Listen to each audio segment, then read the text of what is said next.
Hey everybody, welcome to the Herd Fit Podcast with Dr. Sam Rhee and myself, Coach David Syvertsen. This podcast is aimed at helping anyone and everyone looking to enhance their healthy lifestyle through fitness, nutrition, and most importantly, mindset.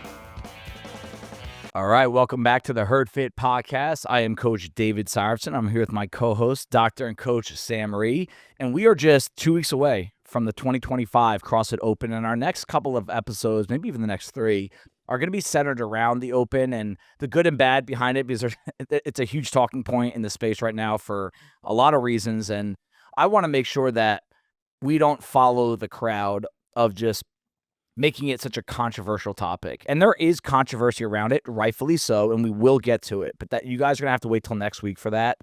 I think that's when we're going to air that. We'll see. But we want to talk about some of the top moments the CrossFit Open has brought to the CrossFit Bison community, and some of the early memories of our business and community, but also as recent as the last 2 years. And I believe in the Open for so many different reasons, and I'm so about it right now because it's all I'm thinking about. And I've been on all these calls with different community leaders, including Dave Castro and other gym owners from Europe, one from Africa, about how much it means. And I think we've lost sight of what it truly is. I really do think we've lost sight of it. And I'm hoping that this year and next can bring back the Open to where it belongs. And that's the community and that's the affiliates. And Sam, can you reflect a little bit on when you started CrossFit? You were one of the OGs of Bison and we were pushing this thing. And you were probably at the time thinking, wait, what? Why? Why am I doing this? Do you remember some of like that kind of mindset, that thought of why are we pushing this on me if I'm just here to work out? Yeah, I remember the first Open was 2015, and I had just joined maybe a couple months before that in the fall of 2014, and I didn't really understand it. But when we started doing it, and it was 5 weeks at the time. Yeah, I can't believe it. And then I saw how everyone got together, how hard people tried. That made it realize, for me at least, that, how special the Open is. Yeah, how unique it is, the energy that comes from it. And it's kind of ties a lot of loose ends together within the training, within the methodology, the coaching, all these things. I think it really does kind of funnel up to the Open if you do it correct. And that's another reason why I believe in it so much.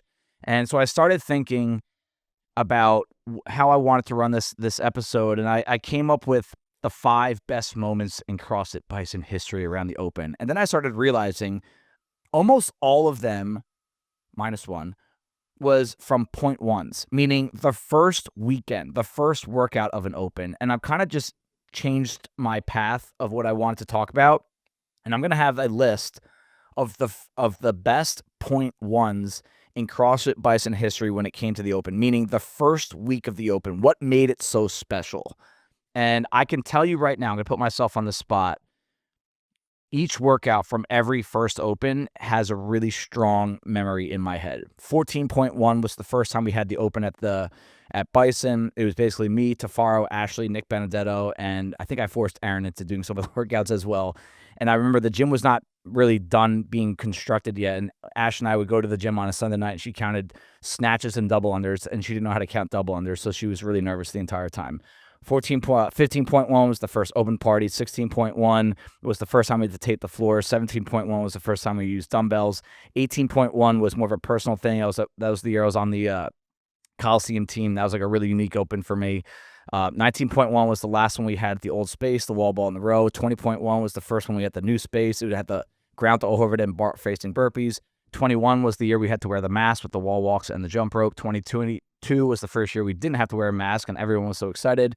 23.1 was the year that we hosted the Open announcement, so there was extra juice in there. 24.1 was last year's, and that was the last time I got to do the Open with my brother. So that was, I can give you these vivid memories of point ones, and I want to kind of reflect on some funny stories that we have from the top 5, and maybe some of our personal experiences, Sam, both as athletes, coaches, owners, everything, about what can we take from that and try to apply to our future? Because the more we do this, we're going into year 12 now of Bison, where I always want to kind of keep track of what built Bison, and I want to kind of find some of the magic that we used to have, and I'm always going to be like that. So I kind of want to reflect on that and kind of have that kind of scope on it. Before I get into the top 5, because this was a very just me decision on it. I was sitting in the sauna and I came up with it. Do you have one memory from the CrossFit Open? It doesn't have to be a point one that sticks out in your personal mind. It could be you, it could be your kids, your wife, the gym, just something that really sticks out in your mind in regard to what the Open is. Oh, wow. You put me on the spot. There are Damn. so many. I think most of the parties is what I remember, just because I just love seeing so many different people together. Most of us are in different classes at certain times of the day. That's all we really have time for. So if you're a 6 a.m. or a 4:15 p.m.er, you just know that crew. But when every time, every year, I see everyone get together and I see people talking, hanging out, it just makes me feel really good inside. It just makes me feel like this is why we do what we do for this gym. It's because these people come together, they commiserate, they cheer. I can't tell you how many times I've seen someone push in an open workout where they fall down afterwards and they're like, I didn't think I could do that. And having all these people cheer them. And to me, that's the most special time. And I've seen that every year. It's not like I've seen it once. I've seen it every year. And to me, that's what makes it special. Yeah. I mean, those moments of support, the moments of cheering each other on, picking each other up, all getting the stomach bug one night and being sick for the next 2 days. All those things have happened. And I agree. Bringing the people together is truly what it's about. It is not as much about performance, although it does seem like it in the moment. When you reflect on it, you don't talk about scores.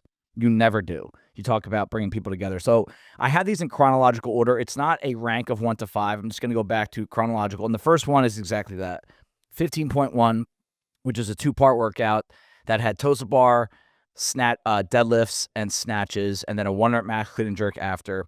And I remember one of my dreams, personal dreams of running the Open at our affiliate was I always wanted to have like a big Friday night light type feel. Back then, it wasn't as popular as it is now to run that. And Friday Night Lights, you guys all know, is basically you have classes throughout the day, but you try to push as many people as possible to come do the workout at night. Some of you, leave work early, come do go get a babysitter, come in and do the workout with each other. And we had 42 people do the workout that night. And I remember my anxiety was I didn't know if anyone would want to come that night.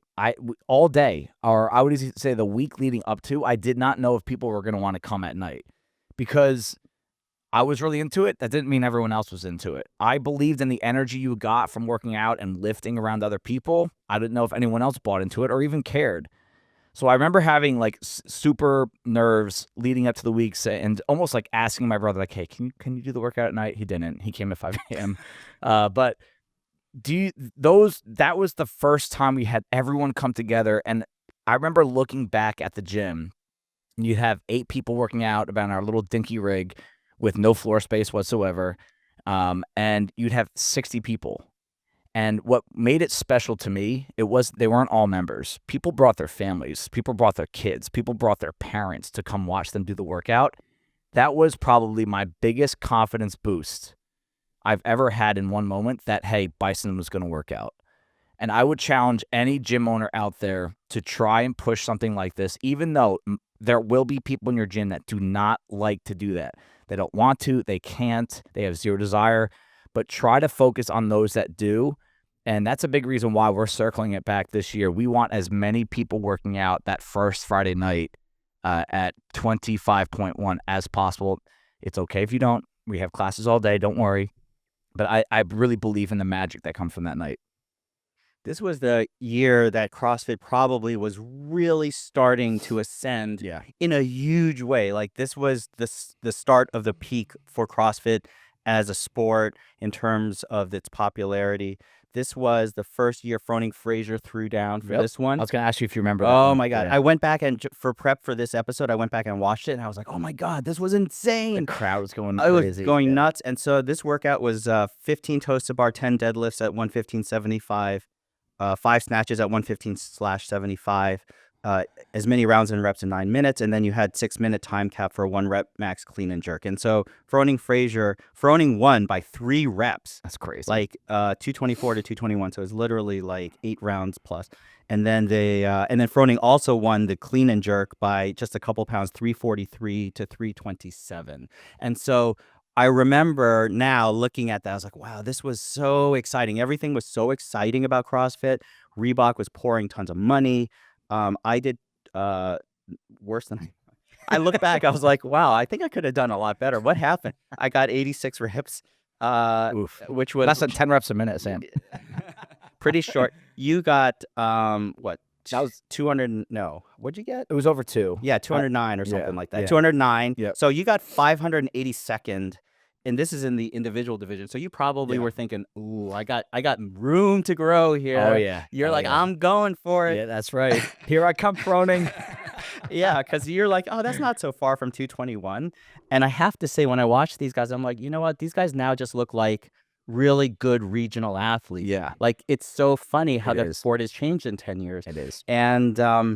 And I don't remember what your clean. I forgot to check your clean and jerk. Do you remember? 286. Wow. Yeah. Wow, you're a beast back then, man. Yeah, I don't know if I could do that now, to be honest with you. I really don't. But I'm telling you, it was the energy in the room. It was also the no fear approach that you had back then. You lifted. I remember the video. One of my favorite pictures we've ever had at Bison was when I was cheering on Dallas. Dallas was going for it back then too. He was still at Hoboken at the time. And he hit I want to say he hit 297 or maybe even hit 300. And I'm sitting there next to him, just screaming my face off as he locked it out above his head. His mouth's wide open, my mouth's wide open. And I get goosebumps thinking about it, man, because like I really feel like those times where your sole focus is just your workouts, your lifting, you're not your kids, not your business, not your job. It was just like energy, pushing each other, trying to beat each other. We always tried to beat each other left and right, but it was such a good, healthy relationship of trying to beat each other because we were trying to get the most out of each other. And that, I really feel like 20 pounds of that lift came from just the people being around me. Yeah. So that was a really fun way to show our community that was really growing at the time with CrossFit that this is what this is. This is what it can be. This is what it can inspire us to do. The next year was probably the first time we were really logistically challenged. It was 16.1. And it was a 20-minute AMRAP of 25-foot overhead walking lunges, 8 bar-facing burpees. No, sorry, hold on.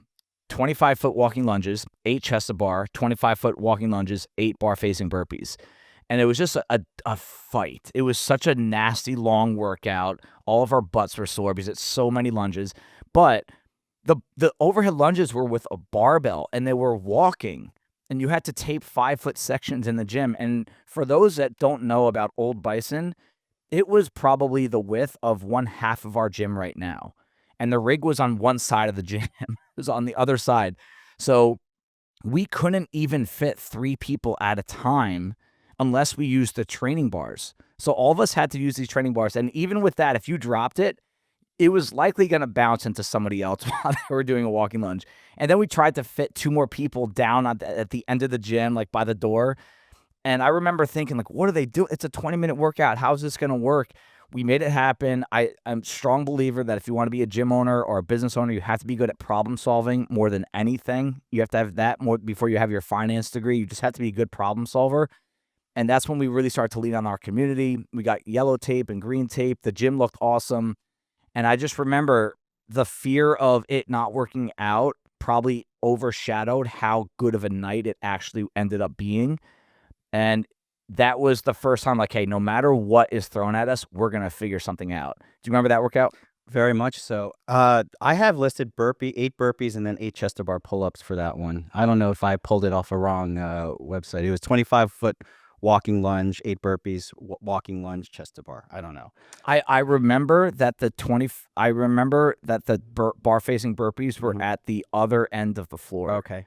So I'll find it as you talk about it. The problem was you had to have a rig, and then you had to have all this space, and then you had the walking lunge with these barbells. And 95-pound walking lunges for guys and 65 for women That's a lot. It is. And I remember looking in fear as people were lunging that they were going to tip over one side or another and brain somebody with these barbells Yeah. or hurt themselves. I hope they never program this one again just because of that. Yep. And then the way you had to program it was that you had to bring the rig as close as possible to the walking lunges so you could actually run over there, do your rig work, and then go back. And I felt like I was so impressed because I'd never seen anyone do barbell walking lunges before, and these athletes did an amazing job with it, Yeah. like much better than I expected. Yep.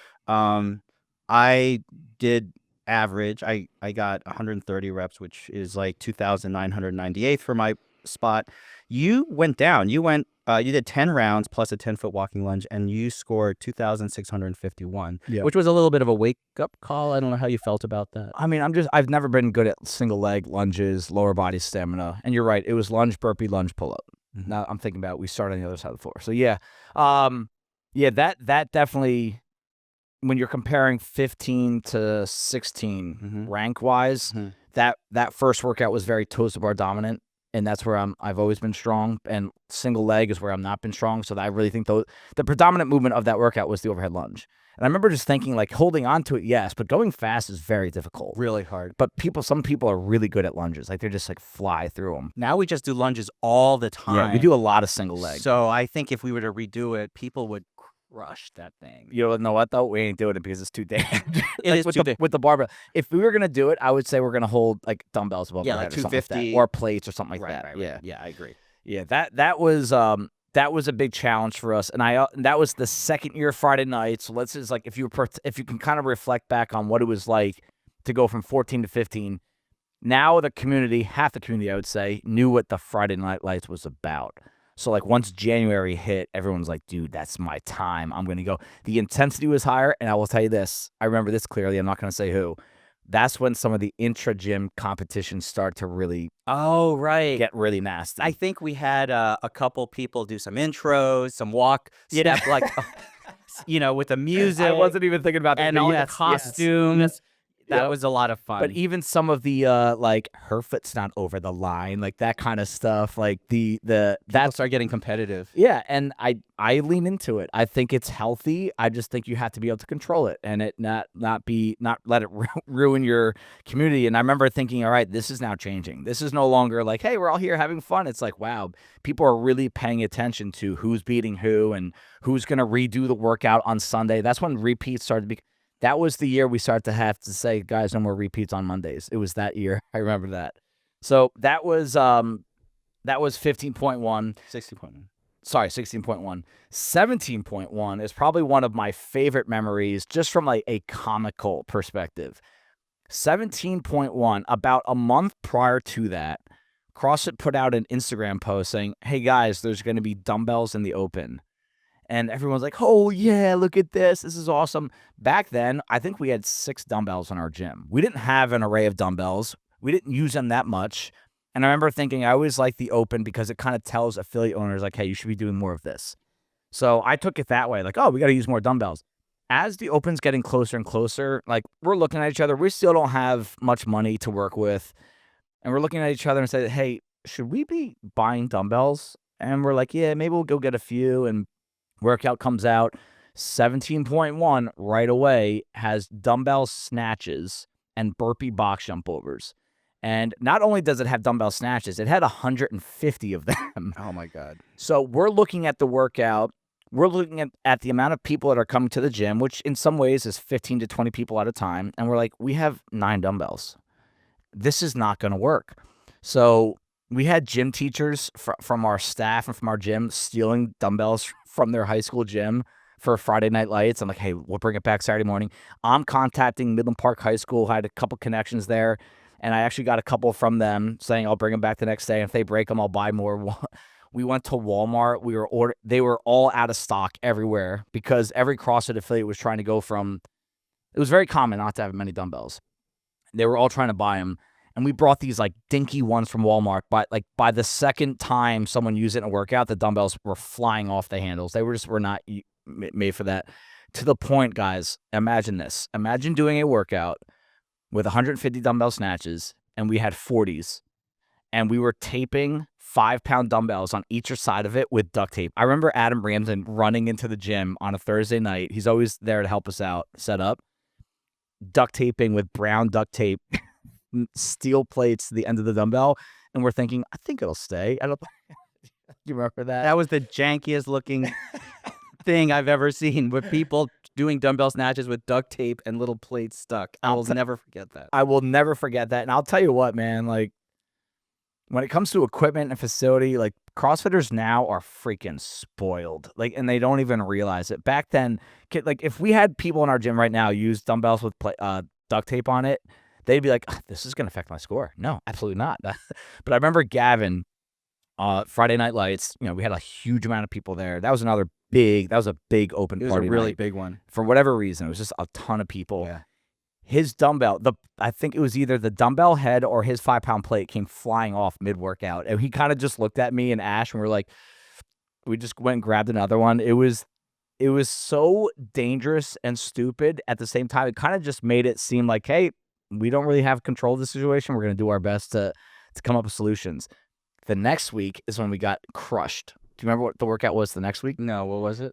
Double dumbbell cleans, double dumbbell front walking lunges. That's right. So now it went to every athlete needed 2. Right.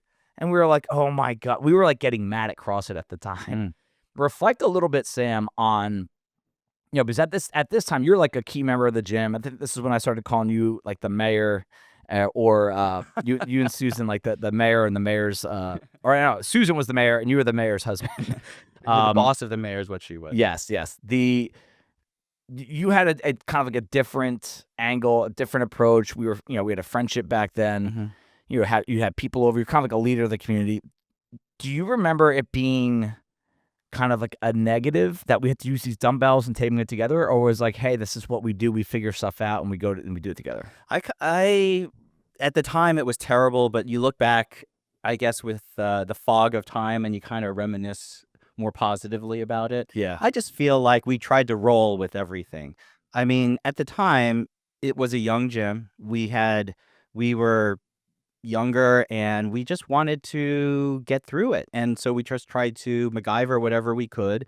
And it was fun. It was a lot of people. The membership really, really started to take off at that point. Like, there were a lot of, it was no longer the 3 people at 6 a.m. now. It was like, now you had to fight to get in, and it started to really take off. And I do like the fact that CrossFit pivoted with the dumbbells, because from a fitness and from a fitness standpoint, using dumbbells is so important. And it is almost so weird to think that we didn't really use dumbbells at some point. Yeah. And now we use dumbbells all the time. I mean, this is still a terrible workout. Like, Oh my gosh. you go 10, 20, 30, 40, 50 dumbbell snatches and 15 burpee box jump overs in between each round of snatches. That was effing terrible. I mean, this was a burner. And of course, you did really well because you are into the burner workouts. Yeah. You did 1140. Yeah. The time cap was 20 minutes. You did 1140. That was 508th at that time ranking. Redid it so I could beat Dallas, and then Dallas beat me a second time. Is that right? And I did 1444, which was 3,272. So I would say this was again, pivotal in terms of us as a gym growth-wise, in terms of fitness, in terms of toughness.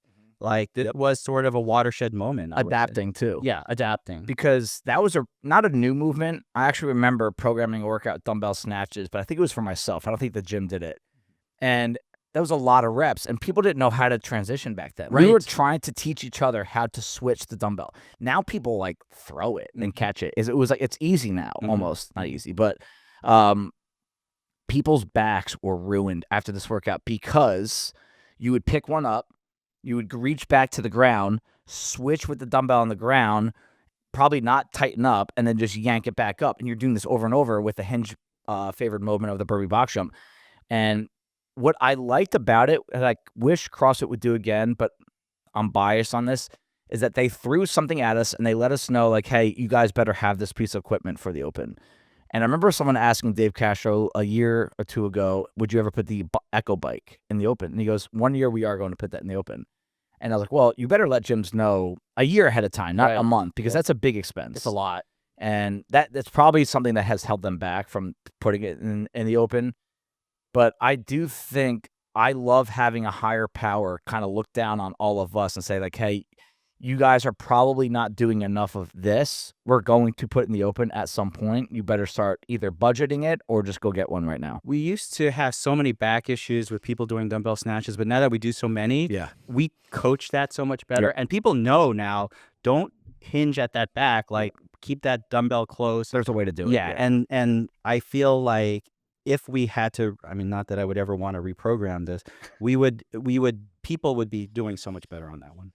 21.1 is our fourth CrossFit Open moment. And this one is kind of special to me for a good and bad reason. The good behind it was the year prior was our first year at New Bison, but that was the year they put it in the fall. And it felt weird. And I remember Ash was pregnant back then, and that kind of made it a little bit more not bad. Just like I just remember that it being the first Open, Ash was pregnant, blah blah blah. Then 21.1 comes, we go through the lockdown. I remember I'm pretty sure we did not do an open party that year because it wasn't technically allowed and we were still wearing masks. So I'm pretty sure if we were still wearing masks, we definitely weren't allowed to go party with each other legally anyway. And doing the entire open with a mask on was awful, but we were so used to working out with the mask on and we were so thankful to be inside with each other. We worked out the entire fall, September, October, November, December, January, February with masks inside. And we were like, are we going to do the open? We have people that had serious, ambitious goals, competing. Do we have to wear the open? Do we have to wear masks for this? And we did. We kept the masks on because we played by the rules back then. And it really, to me, looking back on it, it actually did not impact people the way I think they thought. It was just physically uncomfortable or more mentally uncomfortable, but I don't think it physically impeded that many people. Reflecting on that open a little bit, and also that first workout was wall walks and jump rope, which is just burned into my memory how bad I did in that workout. And it's like I'm afraid to reprogram it. But I also, on the other side of it, taking myself out of it, that's a workout where I think some people crushed it that normally have struggled in the open. I remember Squats Sweeney annihilated that workout. I remember Kayla crushed everyone in that workout, and I was so happy to see that it really is. It's a great fitness test. And I still remember after the 5 a.m., it was either, I can't say the names, but there was someone that said, hey, I was standing by XYZ. I just tested positive for COVID, and I was still back in the day where I had to contact people. Like, hey, just so you know, your judge has COVID. And it was such a different dream that whole time. Can you reflect on doing the open with a mask, but it also being back after us being separated and it being back in March where we really think it shines the best? It was a dream. It was like there was a feeling of unreality to the whole situation, which I think all of us, when we think back during that time, I remember people had so many different masks. Some people just wore bandanas. Some people kept it like their nose was always out. Like I had 3 different masks depending on what kind of workout it was, like, and what I needed to wear. Those plastic cups. Oh my God, it was an effing mess. And so you're right. It didn't necessarily affect us so much performance-wise, but from a comfort level, it was really, really annoying. And you're right. We complied. We did what we needed to do. In retrospect, it was probably the stupidest thing I could have imagined what we went through. But we sprayed everything down. We did this. Like every time, like we spray into the air after somebody worked out in that air. I don't know why. We just did. But this workout was, for me, what I remember the most was the value of pacing. Yeah. So this was a pace workout, which it had never been hammered home to me so much until this one. So this was one wall walk, 10 double unders, 3 wall walks, 30, 6, 60, 9, 90, 15 wall walks, 150 double unders, 21 wall walks, 210 double unders. Time cap was 15 minutes. And so I remember, And nobody finished in our gym.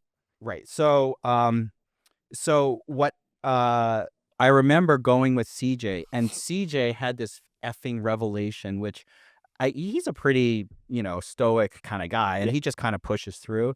And I remember before we did it, I said, listen, we gotta step this through. You can't just like go ham.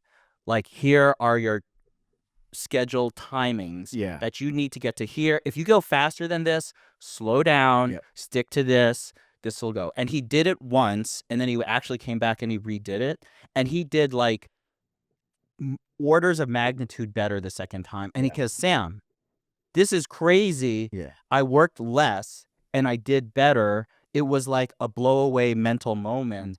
And to me, that's what the value of this was you couldn't just go out and blow through these wall walks. You had to kind of time it, rest, figure out like when to go next. Yep. Like that was avoid shoulder failure. yeah, especially with the double unders. Yeah. And so I did very well. I got 377, which was 263 in my I also Aged up. so that really helped me placement wise. I went into the 50-year-old category that year. You got 393, which was 6,450th place. That was just too short of finishing the 21 wall walks. What do you remember about that, Lauren? When you just being at complete and utter muscle failure on the wall walks to the point where like you can't even move your arms, and just watching people, like the people resting on wall walks, just laying on the floor with like dead arms and like nose to the ground. Like Deb T's always great with that. It's a funny thing. Like you feel like you're so fit and capable, and like you just are laying on the ground because you can't do anything. You can't even walk 4 steps towards the wall. And I remember being like, it was like, I've always felt like my shoulder stamina is good, but then I realized in that moment, like, it's just not, it just wasn't very good. And it was really tough to do. But I still, my number one reflection on that workout is just watching people that normally don't crush others in open workouts, crush others in open workouts. And I'm like, there's a certain level of skill that combines strength, mobility, and stability with the wall walk. And then obviously your double under capacity. That was really impressive to watch. And I remember thinking, just like, I remember texting our coaches about how happy I was to see other athletes at the top of the leaderboard on that workout. And I think it has made a lot of people think twice about their gymnastics capacity, their skill level, and which circles back to how fit are you actually? I see people now, and their technique on wall walks is light years better than it was here. Like, if we had to redo this, I could see half our gym just destroying it because people have gotten so good at being efficient at wall walk. Yeah, I've been trying to actually put this into programming the past couple of weeks, but I just haven't been able to with, because we're doing a lot of other overhead stuff and jumping. It's just been tough, but I do think I'm going to throw it in on a Monday during open week, just in case it becomes a repeat. If I had a prediction for a repeat, this is it. Wall walk double under. Just anyway, I'm going to go on the record saying that. Okay. Last 0.1 memory that it's really burned into my memory is 23.1, because that week leading up to 23. There's always extra juice in the gym around the open, but that week we announced to the gym that we were hosting 23.2, and we had some back and forth disagreements with CrossFit about when we were allowed to tell our community, and I was like, they didn't want us to tell anyone until after it was announced to the world where 23.2 was going to be, which is at CrossFit Bison, Midland Park, New Jersey. And they weren't going to announce that until after 23.1. I was like, absolutely not. Because we had to line up, and we were signing NDAs, and we had to line up where our gym was going to work out for a week. We were ripping our rig out. So we got to tell them, with their permission, a few days prior to the start of 23.1. And like the juice was like out of control. Like people were so hyped and pumped. And then 23.1 ended up being a repeat that goes down in many people's heads as just one of the most fun open tests ever. And I mean, define fun. Well, just in that, a lot of different movements, variety, a combination of skills, very inclusive until the end. Yeah. Give the workout, Sam. It was 60 cal row, 50 toes to bar, 40 wall balls, 30 cleans, and then 20 ring muscle ups. And it was an AMRAP. So like if you finish, you went back to the rower. Yeah. And it was 95, 135 for the cleans. Yeah. So basically it was very inclusive in that you would get to the ring muscle ups, or you would have a path to the ring muscle ups, and then you can get there and you could do them or you can't. But everyone can row. Toes to bar, even if you're doing singles, you can get there. Wall balls, even doing singles. Cleans, it wasn't a heavy barbell.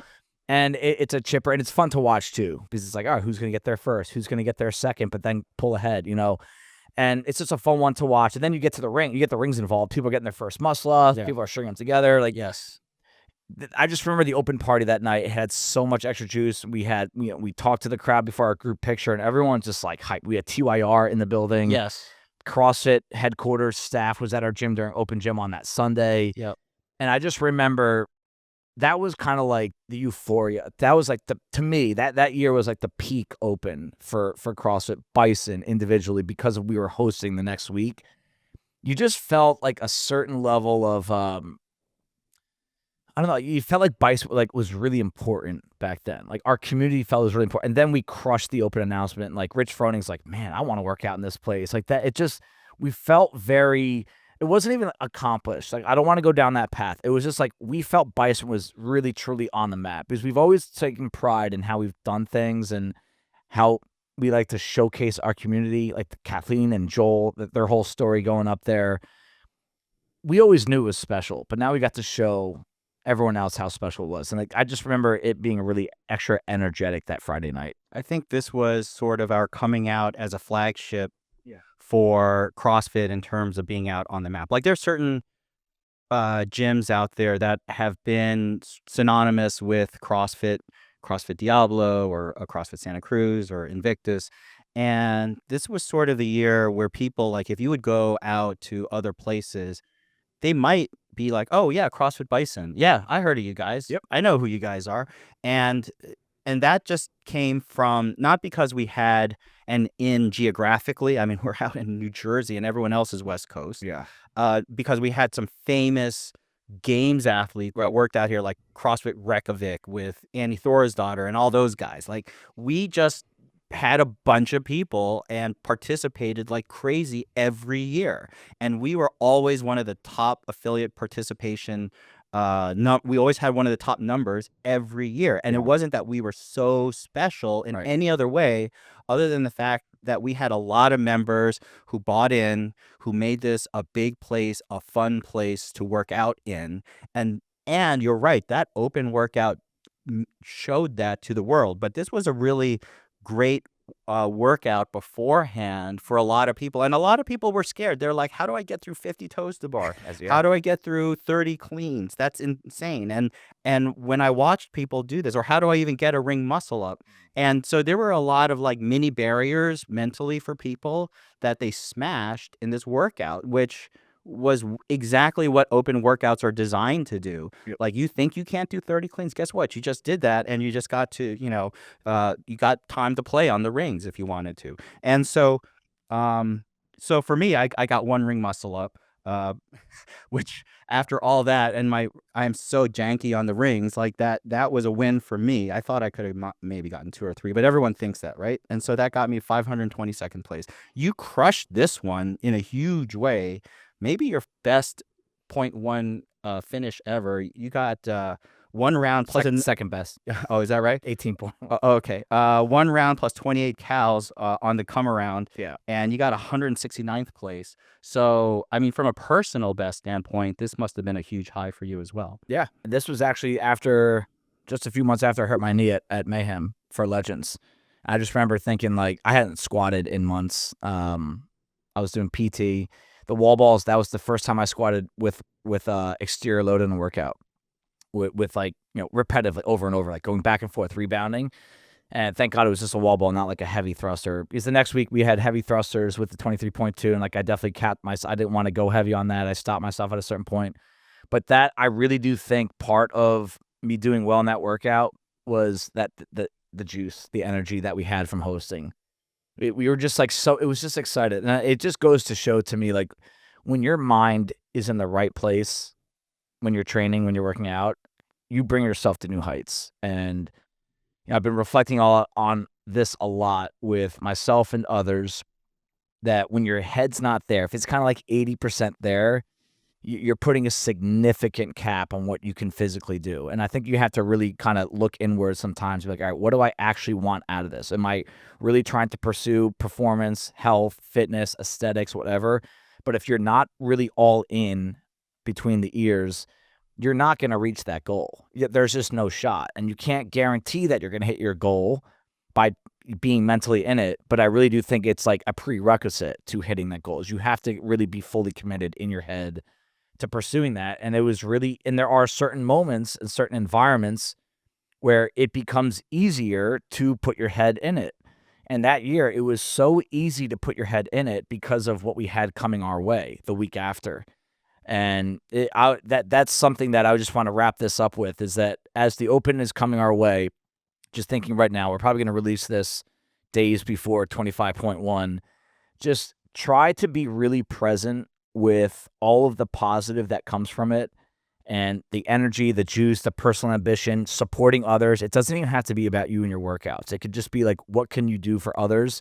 And what can this environment do for people that haven't experienced? Because a lot of people that come to Bison now haven't been to a Friday Night Lights. They don't understand it. And if you don't kind of open the door and show them the way and support them, you're kind of robbing them of that experience that you got to benefit from for a long time, even if you're not that into it anymore. I'd challenge a lot of you guys to view it as something almost like you're leading the way for others that haven't got to experience this yet. This is scary. I was thinking about every point one workout, and I was never an athlete. I never sat there under Friday Night Lights, played football, or had a big shot in a game, or, competed in districts, or anything like that in my entire life. So I never sat there under the microscope like a lot of our athletes have. And if you have had that experience, it's invaluable when you step up there and they're going 3, 2, 1. And so every time I do a point one, I hate it. I'm always thinking, why the F am I doing this? This is terrible. Everyone's staring. This is awful. And this is the one time in the year where you kind of shove that all aside and you're like, okay, this is growing the athlete part of me. So if you're like me, who you've never done this before, and there's a part of you that really hates it, it's the part that makes you better. Like, it makes you better if you've never experienced it. It's a safe environment. It's people who care and support about you, and it's a place to push. And if you're an athlete who's been in that limelight before, it's a place to shine. It's a place to say, listen, this is where I used to be when I was in high school and I had to run the 400, and I was in states. Like, that's exactly what this feels like. Yeah. And so I would encourage everyone, regardless of how you feel, get to that point one workout, support each other, support yourself, and you're going to have an awesome time at the end of it. Yeah. All right. Thank you, guys. Let's create some more memories this year. We'll see you next week. Thank you, everybody, for taking the time out of your day to listen to the Herd Fit podcast. Be on the lookout for next week's episode.